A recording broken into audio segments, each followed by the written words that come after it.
j'espère que vous vous portez bien. Alors aujourd'hui, on va préparer ensemble son propre levain. C'est une longue étape, ça prend plusieurs jours, mais c'est pas grave, il faut juste s'armer de patience. Vous allez voir, le résultat final est juste magnifique. À l'époque, il n'y avait pas la levure boulangère industrielle, et donc tout le monde faisait son levain soi-même.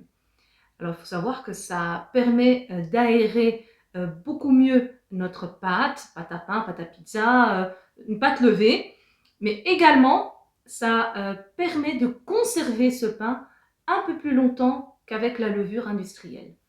Bon, on va commencer tout de suite la recette, c'est vraiment simple. On a ici 150 g de farine de type 550. Ici, on a 50 g de farine d'épeautre. Et on a ici 20 g de miel. À tout ça, on va ajouter de l'eau, 150 ml.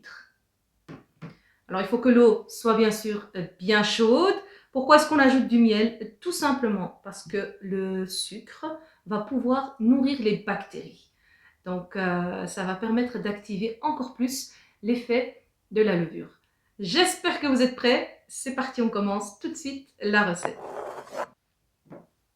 Important d'avoir de l'eau bien chaude. Ce qu'on va faire en premier, c'est diluer l'eau et le miel ensemble dans un grand bol. Et ensuite, on va ajouter les farines et on va travailler le mélange. Prêt? On y va.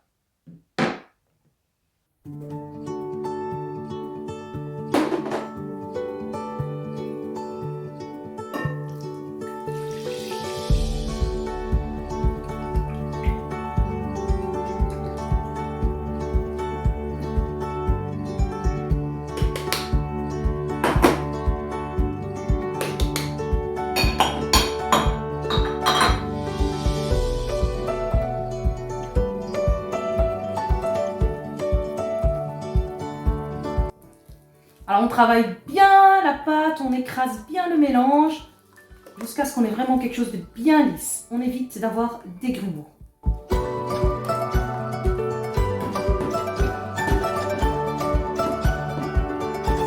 Voilà, super. On récupère ici ce qui reste. Notre première étape est presque prête. Je vais juste frotter les bords pour avoir un bol propre, tout simplement.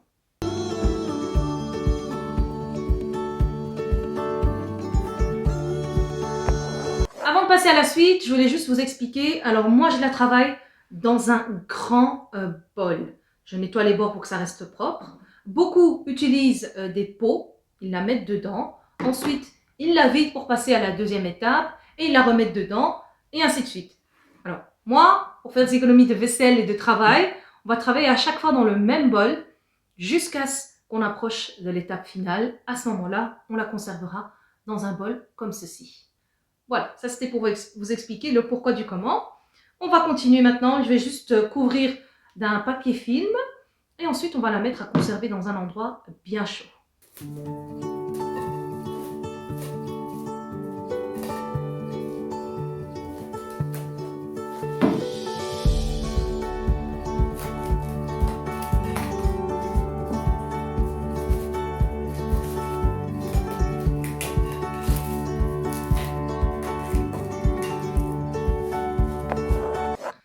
La première étape est terminée. On a bien filmé le bol. Maintenant, pour voir l'évolution, je vais coller une étiquette ici à hauteur de la pâte. Bon, on ne va pas voir beaucoup d'évolution ici parce que le bol est grand, donc ça s'est bien lâché. Mais dans les petits bols, ça se voit quand même assez flagrant. Je vais coller ça.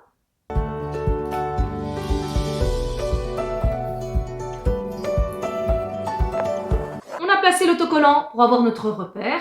Maintenant, on va la mettre dans un endroit où il fait bien chaud. Ça, c'est vraiment très très important pour pouvoir laisser les bactéries se développer. Il faut de la chaleur. Moi, je la mets toujours où il y a ma chaudière. Et on va la laisser là 2 jours, 48 heures. Alors, n'hésitez pas à mettre une petite alarme sur votre GSM pour vous le rappeler. Et ensuite, on continuera les étapes. On va donc à ce moment-là nourrir nos bactéries. Allez, on se revoit dans 2 jours.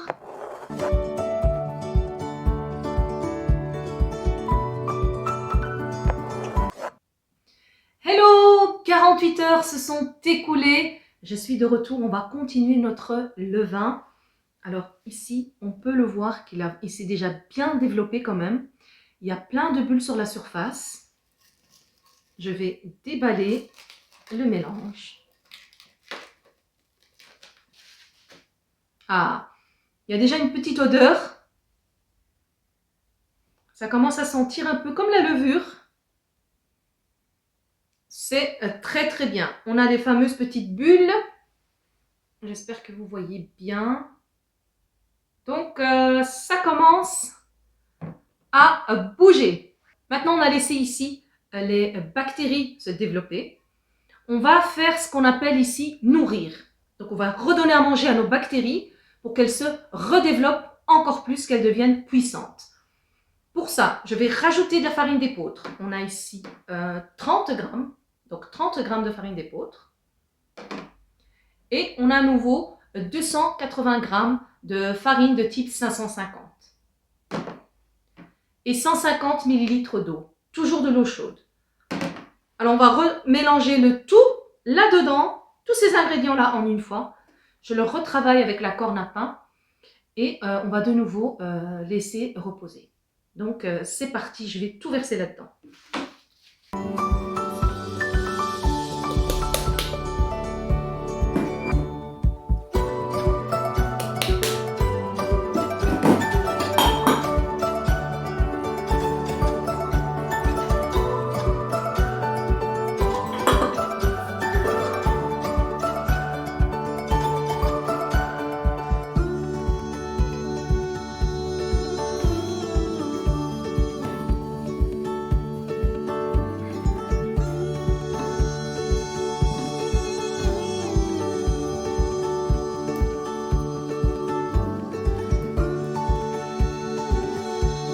Ma pâte est ramassée. Maintenant, je vais frotter à nouveau les bords et on continue la suite.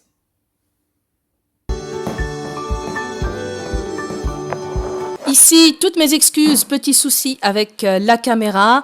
Donc, une fois qu'on a filmé au contact, on va le remettre à lever pendant 3 jours, 72 heures, 72 heures, toujours au même endroit où il fait bien chaud. Et on se retrouve donc dans 3 jours. Bye!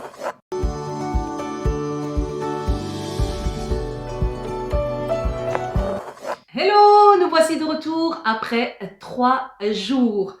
On est maintenant prêt pour la 3e phase. Ce qu'on va faire ici, déjà, on peut observer une très très belle levée. Je vais ouvrir. Ah ouais, ça sent la levure, hein. Ah ouais, ça sent vraiment bon. Alors, ça j'enlève. Donc, on peut observer ici le deuxième autocollant. La pâte a vraiment triplé de volume. Voilà. Les bactéries sont bien actives. C'est super. Prochaine étape.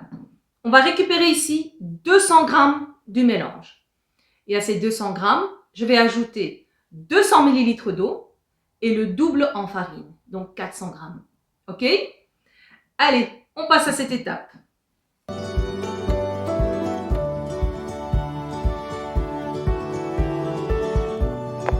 J'ai donc récupéré 200 grammes ici dans un nouveau bol. On peut observer, hein, on a vu ici en tout cas la fermentation est vraiment bien active. Alors, certains, ce qu'ils font, cette partie-là, ils la jettent. Moi, je vais vous montrer en fin de vidéo ce qu'on va faire avec. On va la récupérer. Donc, restez branchés. On continue d'abord l'étape du levain et ça, je vous montrerai donc en fin de vidéo. Je récapitule vite un petit peu. On a récupéré 200 grammes du levain. On va ajouter la même quantité d'eau, 200 ml, et on ajoute le double de farine, 400 grammes. La même farine T550 qu'on a utilisée depuis le début. C'est simple, on verse tout, on retravaille, on mélange et on revient pour la suite. À toutes!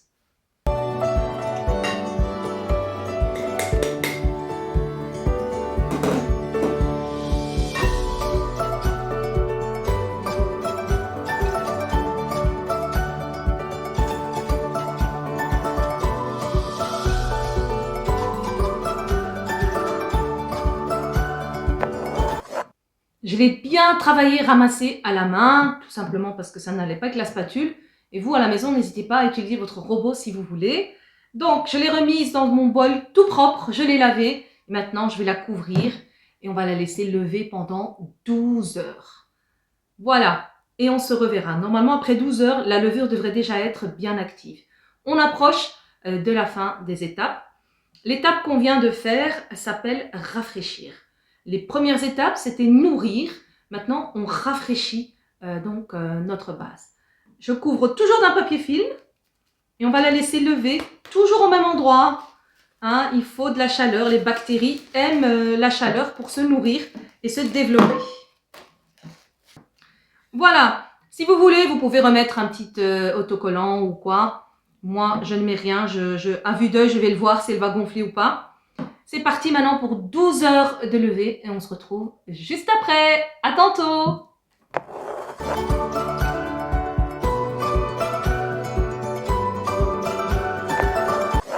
Mes amis, après 12 heures donc de repos, on obtient un levain prêt à être utilisé.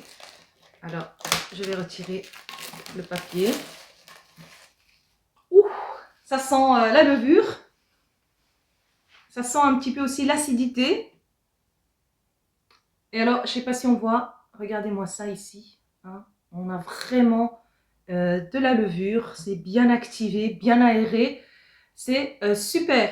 Maintenant, ce que je vais faire, je vais juste transvaser ceci là-dedans, car la levure, le levain fait maison, doit être conservé de préférence au frigo avant d'être utilisé. Je vais vous expliquer tout ça. On va d'abord changer de récipient et on revient pour clôturer et conclure cette vidéo.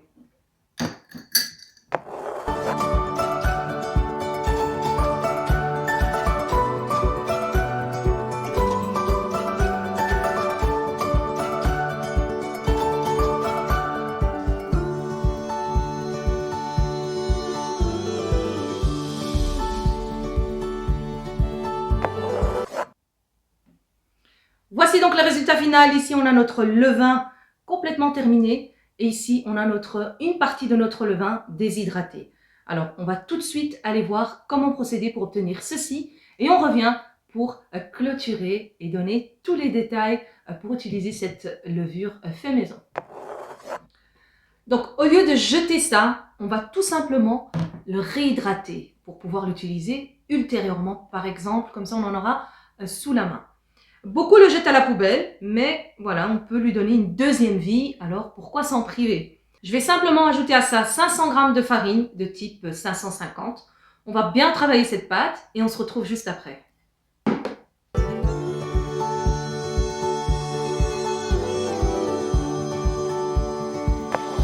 J'ai bien ramassé ma pâte. On voit bien qu'il n'y a plus de farine, l'absorber un maximum.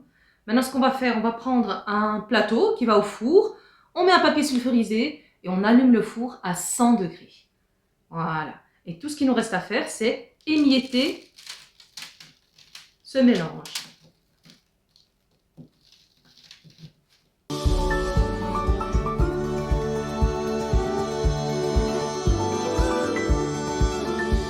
J'ai fini de tout émietter, j'ai changé de plateau également, il était un petit peu trop petit l'autre. Maintenant, on enfourne toujours le four à 100 degrés et on va laisser 3 heures dans le four complètement se déshydrater. À tout à l'heure, bye!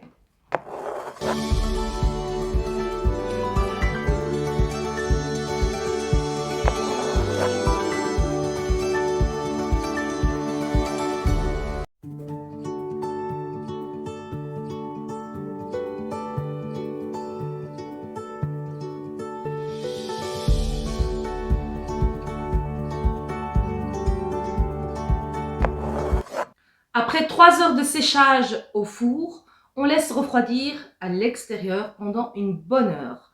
Une fois que c'est bien froid, on prend le mixeur, on verse la totalité dedans et on mixe. On va complètement émietter tout ce mélange.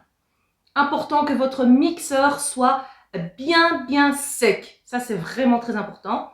Et le récipient dans lequel on va conserver donc cette poudre de levain, pareil, le récipient doit être vraiment sec, mais à 100%. Voici, on le conserve dans un récipient comme ça, un bocal hermétique, de préférence en verre, avec une bonne isolation. Voilà, un bon serrage, c'est bien fermé. Et on conserve ça donc à température ambiante. On évite comme ça du gaspillage en déshydratant donc cette base qui peut nous servir pour une prochaine fois. Alors, si jamais celle-ci n'est plus active ou on n'en a plus, on récupère donc celle qu'on a déshydratée. On prend 100 g de ce mélange, on va le mettre dans un récipient avec un couvercle. On verse donc 100 g de poudre, on ajoute 100 ml d'eau, le même dosage. On ferme, on agite bien et on laisse 48 heures, 2 jours à température ambiante. Et la levure va se réactiver, également les bactéries, tout va reprendre comme au début. Après 48 heures, on va de nouveau nourrir. Donc on pèse ce qu'on a, on met la même quantité d'eau et le double de farine. On laisse travailler, on laisse à nouveau 24 heures reposer et ensuite on nourrit encore une fois et là on va laisser poser 12 heures. À ce moment-là, on a de nouveau ceci et on peut continuer donc nos pains, nos brioches, nos recettes tout simplement.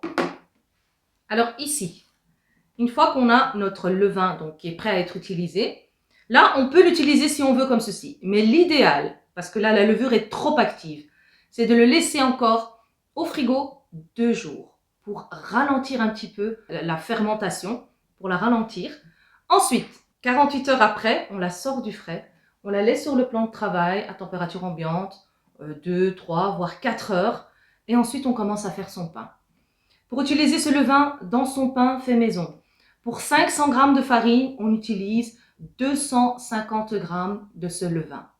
On fait notre pâte, enfin on fait notre pain, notre base. Ensuite, quand on a fait notre pain, il faut la laisser aussi lever minimum 14 heures. Donc quand on fait un pain maison avec son levain, le temps de fermentation est très très lent et très très long. Tout simplement pour permettre aux bactéries de travailler à leur aise, à leur rythme. Donc, ce qui est bien, c'est de préparer son pain le soir, de mettre à lever toute la nuit et le lendemain de continuer donc la recette. Alors, la magie des levains, c'est que c'est un produit qui continue à l'infini s'il est bien nourri et rafraîchi. Donc, pour ça, dès qu'on a utilisé ce qu'on a besoin, on va de nouveau la rafraîchir. On pèse ce qui nous reste comme levain. On ajoute la même quantité d'eau et toujours le double de farine. À ce moment-là, on travaille le tout et on laisse au frais jusqu'à ce qu'on en ait de nouveau besoin. On récupère une partie, on repèse le reste, on rafraîchit et ainsi de suite jusqu'à ce qu'on n'en ait plus. Si jamais elle a un petit peu de moisissure ou simplement elle n'a pas l'aspect habituel, c'est qu'elle n'est plus active. À ce moment-là, on la jette et on en refait à partir de la poudre déshydratée. Voilà les amis, je vous propose très prochainement un pain fait au levain. Comme ça, vous pourrez voir un petit peu les étapes en détail, comment ça se passe. Dites-moi en commentaire ce que vous avez pensé de cette vidéo. N'hésitez pas à liker, à partager, à vous abonner et à bien observer la vidéo, à marquer toutes les étapes sur papier, à comprendre un peu le processus de nourrir et le processus de rafraîchir. Et je suis sûre que vous réussirez ça chez vous à merveille. Et encore une fois, tout ce qui est fait maison, c'est toujours meilleur et c'est plus bon. Voilà, sur ce, je vous laisse et je vous dis à très bientôt pour une prochaine vidéo. Bye bye!